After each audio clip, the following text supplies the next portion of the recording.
#1 in the mornings, King 5 News starts now. Find someone to date, right? But what do you do once you have that first date? How do you make a great first impression?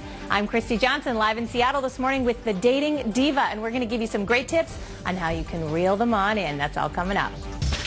Let's switch gears. It can be pretty hard to find a great date these days, especially because everyone's so busy with work, with life. So, where do you look for love? How do you make that first great impression? That great first impression. Christy Johnson is live in Seattle with the Dating Diva. Good morning.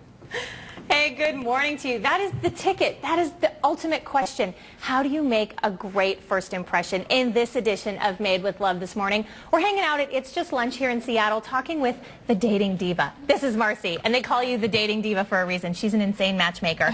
And you are going to give us some tips on how to make that first date just go, I mean, you want fireworks. Absolutely. I mean, first dates are so much about first impressions. So what we wear, obviously, is going to make a statement on these Okay, let me first dates. ask you about that, because do you want to be the cute girl next door or the guy who's super cash and fun, or do you want to show up in a suit or be the hot girl who's maybe a little too saucy for a first date? Well, although we might be in the great Pacific Northwest, guys, leave the North Face fleeces at home. Please, leave them at home. Unless you're on the mountains. Okay. You know, simple, classy, nice pair of dress slacks, a shirt, dress shirt, blouse for women, you know, even a pair of dark dressy jeans is okay depending on the venue, but, you know, put some thought into it. You also say flirting is key?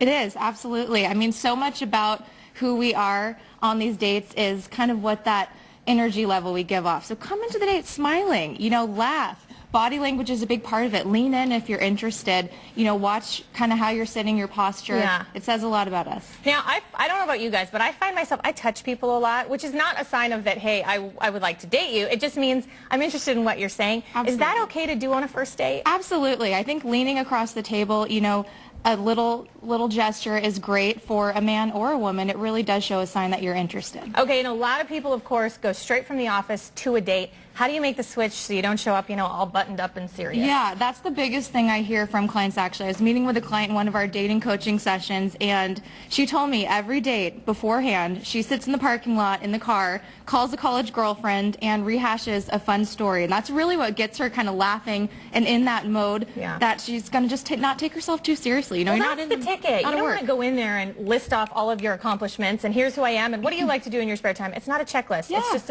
it's a conversation. And it's not a board meeting. You're on a date. Have fun with it. Keep Have it light. fun and don't drink too much wine. That's my other key ticket for you there. Now you also say just keep it to an hour. Any more is way too much for a first date. Definitely. Here at It's Just Lunch Seattle, we schedule 900 first dates a month for our clients, and we always keep the date to 1 hour because that allows people to find out if there's a connection, if there's chemistry and attraction, and then they can plan a second date that is more lengthy and share something in common.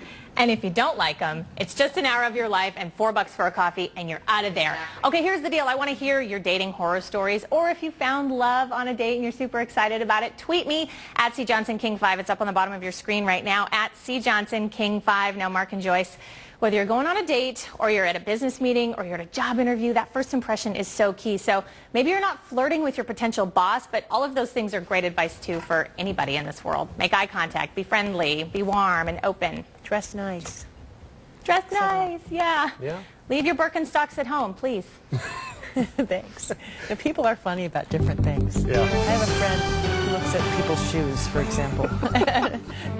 As sort of Just like various this things. or this? Yeah, Oh, sometimes really? it's like what cologne. Sure. Who knows what it is. But It's a friend that does this, or?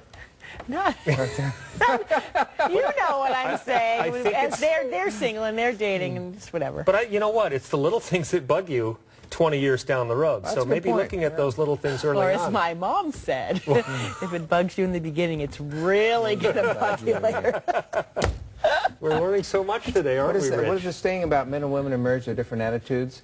You know, a woman thinks that she can change a man, and a man thinks a woman's never going to change. Yeah, that's the saying. So Wow.